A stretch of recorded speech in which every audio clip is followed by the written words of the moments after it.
जळगाव जिल्ह्यातील काही ठिकाणी बिबट्याचा वावर होत असल्याने नागरिकांमध्ये भीतीचे वातावरण आहे। अशातच बिबट्याच्या हल्ल्यात 73 वर्षीय महिलेचा मृत्यू झाल्याची घटना जळगाव तालुक्यातील देवगाव शिवारात 4 ऑगस्ट रोजी सकाळी उघडकीस आली आहे। इंदुबाई वसंत पाटील असं मयत महिलेचे नाव असून या घटनेने संपूर्ण गावात भीतीचे वातावरण असून हळहळ व्यक्त होत आहे।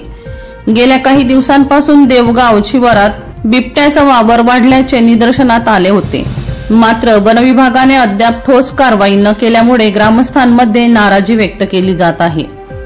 अशातच इंदुबाई पाटील या देवगाव शिवारातील आपल्या शेतात कपाशीची निंदणी करत होत्या। यावेळी झाडाच्या आडोशामध्ये लपून बसलेल्या बिबट्याने अचानक त्यांच्यावर हल्ला केला। इंदुबाई पाटील यांना उपचारासाठी तातडीने जळगाव सिव्हिल हॉस्पिटलमध्ये हलवण्यात आले, मात्र डॉक्टरांनी तपासणीअंती त्यांना मृत घोषित केले। कैलास कोडी यांचा रिपोर्ट, माझा आवाज लाईव्ह, मुक्ताईनगर।